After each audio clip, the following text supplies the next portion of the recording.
And in an interview, Trump had this, let's say he was talking about the CEOs of big tech in the United States were all going and meeting with him. For some reason, and we know the reason, that they want to be okay with who's going to be the lord of the land, that they want to know, they know that the future of their platforms depends on if they are okay with, not only what Trump wants, because Trump is the 47th president of the United States only because he won the popular vote. It means that so many Americans wanted him to be the president, and so many Americans wanted common sense back. And all these platforms say, hey, you know what? Oh, we love common sense. We love common sense now. Yeah, why not? Like Mark Zuckerberg, like he's leaking boots. Whose boots do they have to leak to make sure that Facebook survives? Yes, I said. Aaron Rupert, Trump on his interaction today with Obama. It did look very friendly, I must say. I said, boy, they look like two people like that each other, and we probably do. He was in this interaction with Obama. He was looking really friendly with him, and people were, what is going on? How is it possible? How is it possible that so many families, you know how they say, I'm going to generate the subtitles here. So many people say that so many families, so many people ostracized family members and friends because of politics. And now you see Obama and Trump speaking like that. They can in this event, in this funeral, they can put away their differences, or maybe they were joking about their differences. Why not? Why not? Maybe Obama was joking, hey, you survived the couple assassination attempts, you bastard. How did you do it? And Trump would have said, why didn't you bring Mike? And I would tell that to him. And I saw a meme that said that, read like Trump telling Obama, now that everything is done for you, why don't you acknowledge that you come from there? Why don't you acknowledge that you were born there? It was a very good meme. Let's watch this. Let's watch this video. Off the top, you mentioned the Carter funeral today. What were you talking to Barack Obama about? It did look very friendly, I must say. I didn't realize it. I didn't realize it, how friendly it looked. I saw it on your wonderful network just a little while ago before I came in, and I said, boy, they look like two people that like each other, and we probably do. And we probably do. It's like, in the sense like, as I've told you so many times, sometimes you can admire how somebody has persevered, even if you don't agree with their character or their principles. Okay, but you can admire, this guy has grit. Maybe the guy uses grit for the wrong reasons. It's like Erwin Rommel, the Desert Fox, was a Nazi commander in World War II. It was highly respected, and everybody respected him and feared him a lot, and they knew that this guy is actual business, and you can respect that the guy was great at what he did, even if you don't agree with his principles and what he stands for. That is the thing. That is the kind of things that adult people do. The adult conversations. How you keep in control of your emotions in those situations. That is what we have to learn from this. We have little different philosophies, right? But we probably do. I don't know. We just got along. But I got along with just about everybody on that. We met backstage, as you know, before we went on. And I thought it was a beautiful service. But we all got along very well, which is good. Yeah, it's good. It's getting along. Obama has to know that, he was defeated in every single way. So let's wave a temporary white flag, I guess. That's that he can do.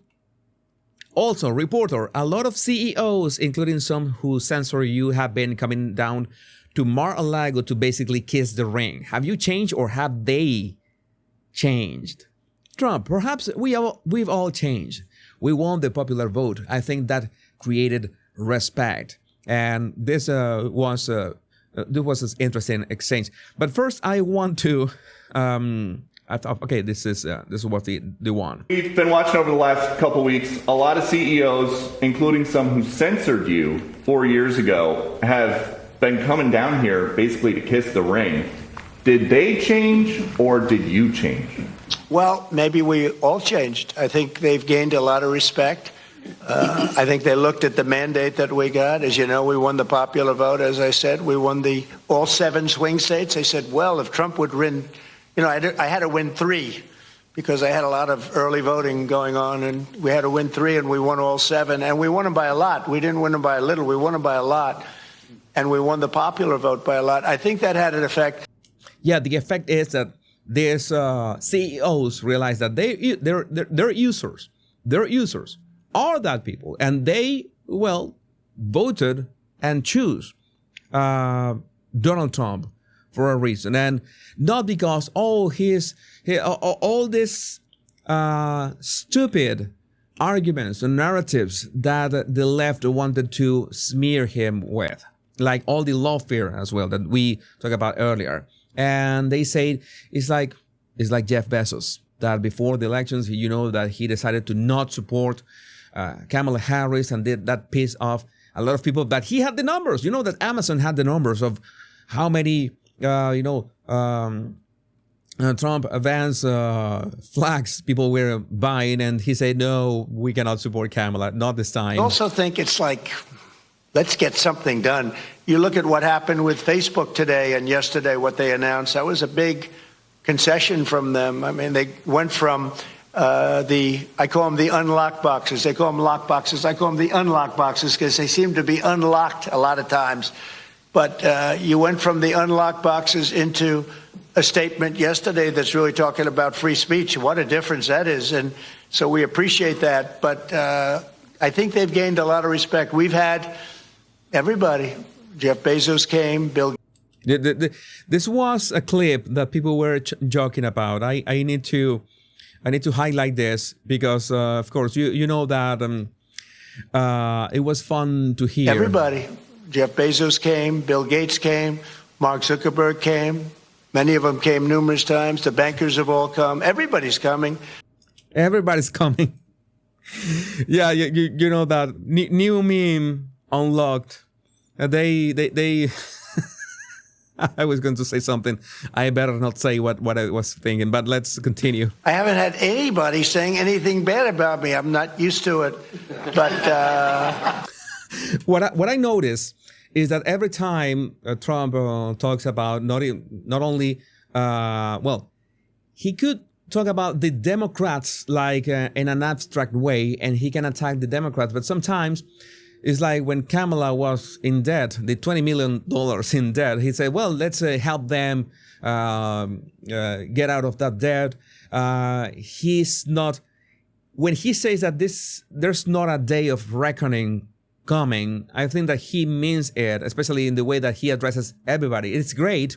And he shows, for example, here he shows respect for what Mark Zuckerberg decided to do. He's not bragging about that. He's not attacking. I attack Mark Zuckerberg because, well, I have this visceral reaction. Maybe Trump has that reaction as well, but he knows that the only way to make America great again is to unite the country. And if you, as president, you begin to you keep that separation between people, you keep that polarization alive, you're not going to make it. You're not going to make it. You have to make sure that everybody works towards that common sense future that we all want, that progress future that we all want, not only in the United States, but worldwide as well. That is what everybody wants in this planet. A lot of it's respect. I think they respect the Republican Party. The Republican Party has become a much bigger party. It's become a party for the worker. You know, if you look at all of the union votes that I got, and when I say I, it's really all of us together because it's a whole thing. But we won the Teamsters. We did great with the auto workers. We did, all heavily union. And Non-union states, we won by a lot. Florida is an example. We won by millions of votes, the highest vote ever gotten. So he is.